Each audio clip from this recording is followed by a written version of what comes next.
आज का यह आयोजन इकोनॉमिक्स टाइम्स के द्वारा यह आयोजन इंफ्रा फोकस और इस आयोजन में हमारे इस कार्यक्रम के मुख्य अतिथि श्री वेंकैया नायडू जी, केंद्रीय शहरी विकास मंत्री श्री दीपक लांबा जी, हेमंत कनौरिया जी, श्री रतुल पुरी, सभी यहाँ उपस्थित हमारे सीनियर ऑफिसर्स, इंडस्ट्रियलिस्ट, मीडिया के हमारे साथी, और आज जो सम्मान छत्तीसगढ़ को मिला है इंफ्रास्ट्रक्चर के सेक्टर में बेहतर काम के लिए, मैं धन्यवाद दूंगा कि ये छत्तीसगढ़ के उस राज्य के लिए सम्मान है जिसका निर्माण 14 साल पहले ही हुआ, और वो छत्तीसगढ़ जो पहले दिन से ही निर्माण के साथ रीजनल इम्बैलेंस का शिकार था। पूरे इंफ्रास्ट्रक्चर छत्तीसगढ़ के पास 7,000 करोड़ से हमने अपनी बजट की शुरुआत की। आधे से ज्यादा जिले नक्सल प्रभावित, 54% पॉपुलेशन बीपीएल के नीचे। उन परिस्थितियों में एक नए राज्य का जन्म हुआ, जो राज्य छत्तीसगढ़ के रूप में आज देश में और दुनिया में एक तेजी से बढ़ते हुए राज्य के रूप में अपने आप को स्थापित करने में सफल हुआ। मैं आज धन्यवाद दूंगा कि ऐसे राज्य की भी पहचान आपने की जो शायद जिस पर निगाह लोगों की कम जाती है। और मैं ये नहीं कहूंगा कि छत्तीसगढ़ ने कोई बहुत चमत्कार किया है, पर मैं ये कह सकता हूं कि लगातार इस 14 साल की यात्रा में हमने 3 विषय पे ध्यान दिया।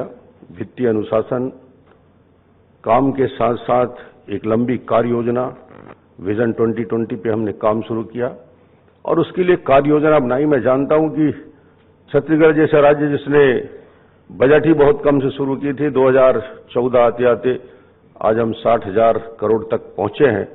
पर मुझे लग रहा था कि पहले दिन से मैंने महसूस किया कि जो हम सोच है, नायडू जी की जो सोच है और जो बातें इन्होंने आज स्मार्ट सिटी के लिए और इंफ्रास्ट्रक्चर के लिए कहा, हमेशा ही हम लोग से ये बात पहले भी कहते रहे हैं और हमने बहुत ध्यान से इनको सुना।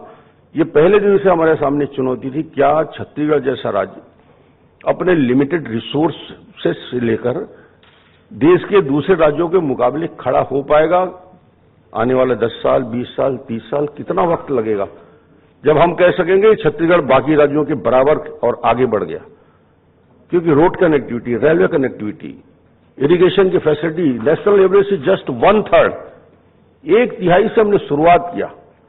उस दिन लगता था कि हम राष्ट्रीय अवसर तक पहुंचेंगे, क्या हमारा IMR, MMR, माल न्यूट्रिशन जो और दूसरे चैलेंजेस हैं सोशल सेक्टर के, उस पे क्या है छत्तीसगढ़ आंध्र से, केरल से, गुजरात से बराबरी में आएगा। नेशनल एवरेज हम कभी क्रॉस करेंगे। जीडीपी का ग्रोथ, पर कैपिटा इनकम 10,000 से स्टार्ट किया, आज 67,000 हम पहुंचे हैं। मगर लगता नहीं था कि ये शुरुआत में जब हमने किया कि होगा, तो पहले दिन से लगा कि सिर्फ स्टेट बजट से सब कुछ नहीं हो सकता। और जब नए रायपुर की कल्पना हुई, कैपिटल जब नया बना, नया राज्य बना, तो मैं जहां बैठता था डॉक्टर रमन मुख्यमंत्री के नाते, वो हमारा सचिवालय डिस्ट्रिक्ट हॉस्पिटल था और डॉक्टर रमन जिस चेंबर में बैठता था वो माइनर ओटी था। वहां से हमने शुरुआत की अपनी यात्रा की शुरुआत।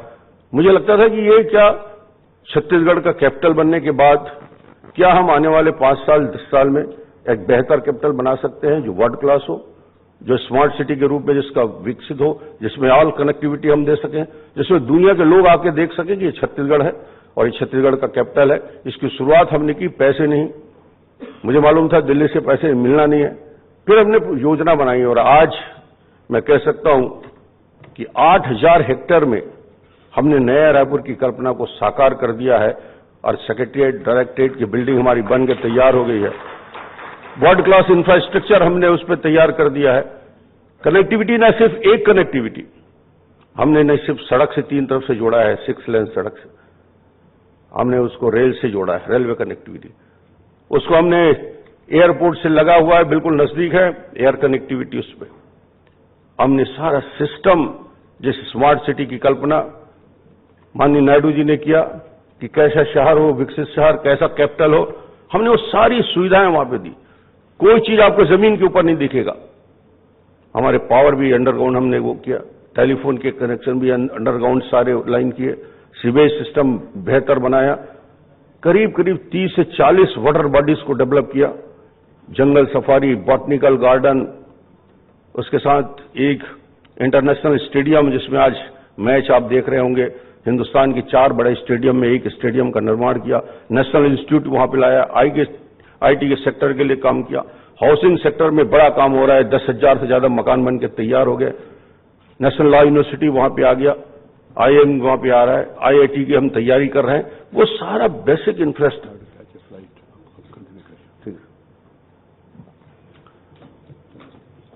चूंकि नायडू जी नया रायपुर देख चुके हैं, इसलिए उनको मुझे बताने की जरूरत नहीं है, और उनका प्लेन है और उन्हें तत्काल जाना है। आपको धन्यवाद। मैं सिर्फ ये बता रहा था कि वो चुनौतियां क्या है जिसके बारे में आज दिल्ली की चिंता है, हमारी चिंता है कि न केवल कैपिटल बल्कि हमारे शहरों को हम कैसे विकसित करेंगे। नया रायपुर में लैंड जब एक्वायर करने हम जा रहे थे, 8,000 हेक्टेयर जमीन यदि हमें चाहिए, तो उसके लिए फिर लोगों को तैयार करना, 19 विलेज वहां थे। आप आश्चर्य करेंगे, एक भी गांव को हमने व्यवस्थापन नहीं किया, एक विलेज राखी को हमने हटाया, बाकी 18 विलेज वहीं के वहीं उनको नया रायपुर की वो सारा बेसिक इंफ्रास्ट्रक्चर दिया जो रायपुर के लिए है। गांव के लोग भी खुश हैं, क्योंकि गांव के लोगों को हटा के कोई नया शहर नहीं बसाया जा सकता। मेरी बड़ी साफ मान्यता है, और पहले दिन मैंने तय किया कि कहीं किसी गांव को वहां से हटाने की जरूरत नहीं है, क्योंकि शहर जब बढ़ रहा है, 5 लाख 10 लाख के पॉपुलेशन के लिए नया रायपुर बना रहे हैं, तो गांव वाले ही इस रायपुर को बेहतर जिंदगी दे सकते हैं। हमें डेयरी चाहिए, पोल्ट्री चाहिए, वहां पे सब्जी की व्यवस्था चाहिए, वहां दूसरे सिस्टम चाहिए। उन सारे बच्चों को ट्रेन करके हमने नया रायपुर में एम्प्लॉयमेंट दिया, रोजगार दिया।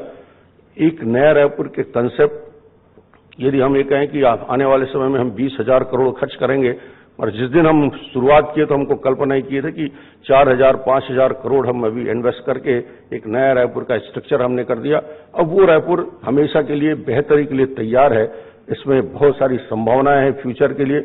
मैं बहुत ज्यादा डिटेल इसलिए नहीं बताऊंगा क्योंकि नया रायपुर के लिए हमारा एक प्रेजेंटेशन अभी आपके सामने रखा जाएगा। मैं तो बता रहा हूं कि एक नए राज्य का निर्माण, एक नए शहर के निर्माण, और उसके साथ रायपुर। हमारी दूसरी चुनौती थी कि छोटे बड़े शहरों को जहां ग्रोथ हो रहा है उस डेवलपमेंट को रोका नहीं जा सकता। लोग प्लाट काट रहे हैं, जमीन दे रहे हैं, बिल्डर्स उसमें निर्माण कर रहा है, वहां न नाली है, न ड्रेनेज है, न कोई सिस्टम वहां बना हुआ है, और शहर बढ़ता जा रहा है। हिंदुस्तान के हर शहर की कहानी। हमने इसके लिए लंबी सोच की, घंटों बैठे, एक्सपर्ट से बात किया, हमने एक नया सोच निकाला और उसको प्रैक्टिकल छत्तीसगढ़ की धरती में करके दिखाया। इसलिए मैं कह रहा हूं, हमने कमल विहार योजना 1,000 एकड़ से हमने शुरुआत की, 6 क्लस्टर 1,000 एकड़ के हमने तैयार किए रायपुर की पेरिफेरी में, जो रायपुर डेवलप हो रहा है। और उस 1,000 एकड़ लैंड में जितने भी जमीन के देने वाले थे उनसे बात किया, लैंड पुलिंग की, जमीन उनसे लिया, करीब करीब 800,000 लोगों से जमीन लेने के बाद उसको पूरा एक प्लाट में काटा। पूरा बेसिक इंफ्रास्ट्रक्चर जो नया रायपुर का इंफ्रास्ट्रक्चर है, वैसे ही इंफ्रास्ट्रक्चर अंडरग्राउंड सीवेज से लेकर इलेक्ट्रिसिटी से लेकर पावर कनेक्टिविटी से लेकर सारी कनेक्टिविटी के साथ हमने उस 1,000 एकड़ पर डेवलपमेंट किया और 35% लैंड उनको लौटा दिया। 65% में हमने ग्रीन और बाकी एरिया को तय किया। ये नया रायपुर के निर्माण के साथ साथ कमल विहार का कंसेप्ट, यदि हम शहर को जैसा एग्जिस्टिंग शहर है उसको यदि डेवलप करते जा रहे हैं, उसके चारों तरफ की पेरिफेरी में यदि इस प्रकार के इस मॉडल में काम करेंगे, और ये मॉडल मुझे लगता है कि इसमें कोई प्रॉब्लम, आपको आश्चर्य होगा कि 8,000 एकड़ रायपुर में और कमल विहार में 1,000 एकड़ में जब हमने काम शुरू किया, लोगों ने कहा ये हो नहीं सकता, जमीन आपको मुफ्त में मिलेगा नहीं, जमीन भरोसा सरकार के ऊपर नहीं है। जब हमने 2-3-4 प्रेजेंटेशन किया, आज मैं कहता हूं कि उस कमल विहार के लोग, जब उसकी कीमत बढ़ी उस 35% लैंड का, तो उन्हें आश्चर्य हुआ कि जो जमीन की कल्पना नहीं कर सकते। हमने उनके सामने 2 ऑप्शन रखा, या तो कैश ले लें या फिर लैंड ले लें। अधिकांश लोगों ने कहा कि हम नगद लेंगे, और जब नया रायपुर कमल विहार हमारा डेवलप हो गया तो 85% लोगों ने, 90% लोगों ने कहा हमें इसको प्लाट चाहिए, अब ये कंसेप्ट यदि हम रायपुर के 6 अलग अलग एरिया में करेंगे तो पूरा शहर बेहतर तरीके से ग्रोथ करता जाएगा। तीसरी दिक्कत हमारी आई इंफ्रास्ट्रक्चर पे जो बात हो रही, छत्तीसगढ़ जैसे राज्य जहां पे संसाधन है, कोयले के भंडार है, हिंदुस्तान के कोर सेक्टर में हमारे पास स्टील के प्रोडक्शन, हमारे पास सीमेंट का प्रोडक्शन, एल्युमिनियम का प्रोडक्शन, हम देश में करीब 18 से 20% हमारा कोर सेक्टर में छत्तीसगढ़ का शेयर है, 2% पॉपुलेशन है। और इस पे हमने कहा कि छत्तीसगढ़ की सबसे बड़ी प्रॉब्लम और सबसे बड़ा समस्या ट्रांसपोर्टिंग का, हिंदुस्तान में सबसे ज्यादा यदि कोई रेलवे का जोन का पैसा कमाई करता है तो वो हमारा बिलासपुर का रेलवे जोन है। बट हमारे कोल के जो भंडार हैं, आयरन के हमारे जो डिपॉजिट हैं, उसका उपयोग मैंने जब रेलवे से बात किया मुझे लगा 50 साल तक इस छत्तीसगढ़ में उस एरिया में रेलवे कनेक्टिविटी नहीं आ सकती। मैं एक बार, 2 बार और तीसरी बार मुख्यमंत्री बना, मैं करीब थक गया था कि मुझे लगता था कि रेलवे छत्तीसगढ़ में पिछले 15 साल में हम यदि 1 किलोमीटर नहीं बढ़ा पाए हैं तो मुझे लगता था कि ये मेरा पूरा कार्यकाल चला जाएगा और रेलवे की कनेक्टिविटी छत्तीसगढ़ के उन क्षेत्रों में हम नहीं दे पाएंगे। पर हमने एक नई योजना बनाई, हमने पब्लिक सेक्टर को तैयार किया, पीएसयूज को तैयार किया, पीएसयूज तैयार किया, रेलवे को तैयार किया, रेलवे के बाद हमने स्टेट गवर्नमेंट की फंडिंग की और ये तीनों मिलकर एक नया पीपीपी मॉडल रेलवे कॉरिडोर के निर्माण के लिए हमने सोची। लोग मजाक उड़ाते थे कि तुम्हें 10 किलोमीटर रेलवे तुमने नहीं ले पाया और तुम 400 किलोमीटर रेलवे लाइन के निर्माण की बात दिल्ली में जाके कर रहे हो, कभी सफल नहीं होगा। मगर मुझे लगता था हमने उसके डिटेल प्रोजेक्ट बनाए, दिल्ली में जाके बात किया। अब आश्चर्य करेंगे कि हमारा रेलवे कॉरिडोर जो पूरे कोल कॉरिडोर को जोड़ता है, प्लस वहां पे कनेक्टिविटी भी होगी और सारे के सारे कोल ब्लॉक भी जुड़ेंगे और उसके साथ पब्लिक ट्रांसपोर्ट का भी काम होगा। फर्स्ट बजट में हमने बात किया रेलवे मंत्री से और पिछले बजट में जब चर्चा हुई, आप आश्चर्य करेंगे, गवर्नमेंट ऑफ इंडिया ने हमारे उस प्रोजेक्ट को पहले दिन मंजूरी दे दी और पहला पीपीपी में रेलवे कॉरिडोर का निर्माण हम करने जा रहे हैं। ये एक दूसरी सोच थी। ये तो आयरन कोल के लिए हमने बनाया। दूसरा आयरन कॉरिडोर हमारा Delhi Rajhara Raoghat Jagdalpur 235 kilometre railway line. लोग बोलते थे कि यार रेलवे कौन बिछाएगा, हिंदुस्तान का सबसे बेहतर कोल वहां पे, बस्तर से जोड़ने वाला, वाईजेग से लेकर सीधे कनेक्टिविटी हो जाएगी रायपुर तक और ये दक्षिण से उत्तर को जोड़ने वाला एक बेहतर आयरन कॉरिडोर बन रहा है। इसके बारे में हमने बात की और आप आश्चर्य करेंगे ये प्रोजेक्ट, ये हमारे दोनों कॉरिडोर के प्रोजेक्ट गवर्नमेंट ऑफ इंडिया से बात करके, रेलवे से बात करके, कोल इंडिया से बात करके, सेल से हमने इसमें स्टेट की भी भागीदारी और ये दोनों प्रोजेक्ट आज हिंदुस्तान के सबसे बेहतर प्रोजेक्ट छत्तीसगढ़ में चल रहे हैं, जो छत्तीसगढ़ की आने वाले समय में तस्वीर बदल देगा।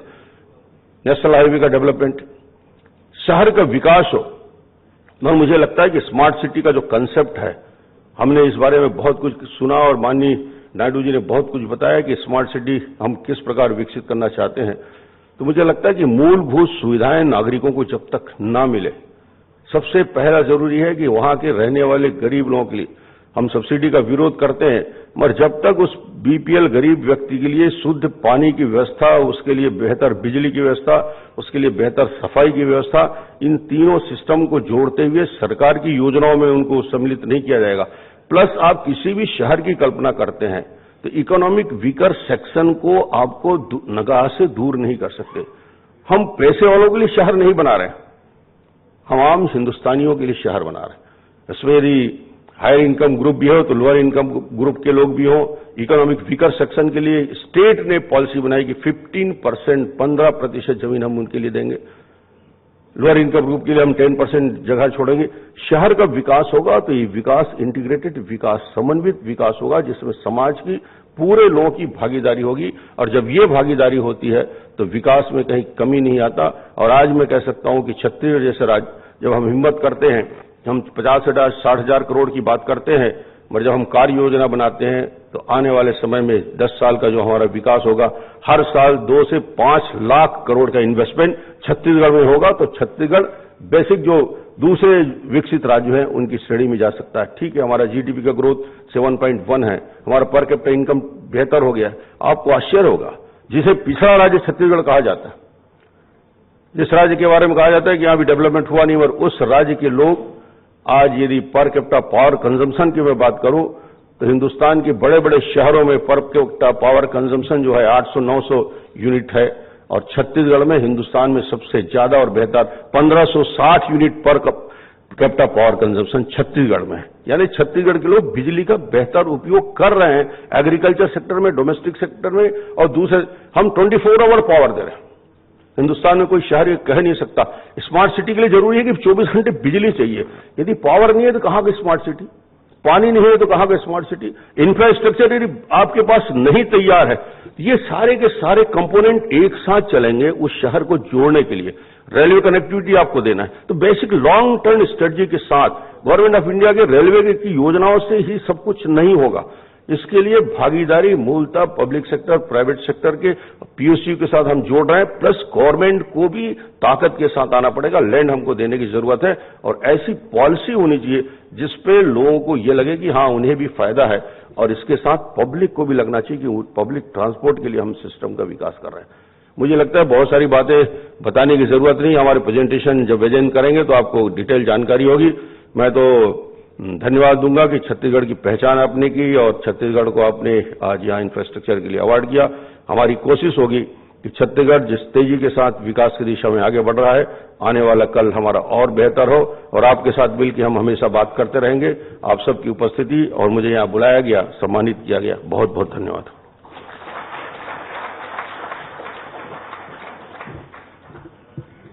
Thank you so very much, sir, and once again, many congratulations.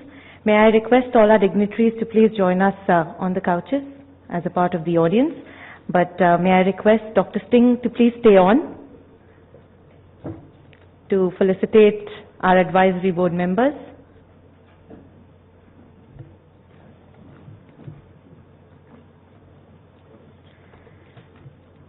I'd now like to request sir to please join us in felicitating our advisory board members. May I once again request on stage Mr. Hemant Kanoria, CMD. Shri, let's put our hands together as sir joins us on stage. And I'd like to request Dr. Singh to please present them all with a certificate. We have with us Mr. Kanoria.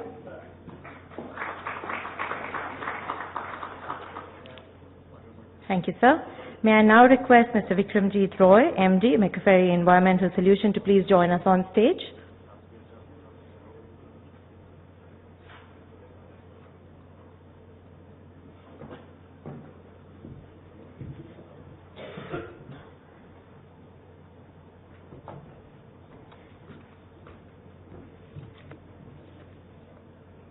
Thank you, sir.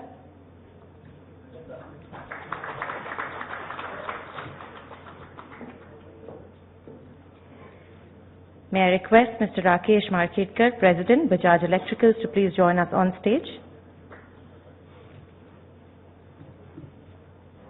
Dr. Singh doing the honors, sir.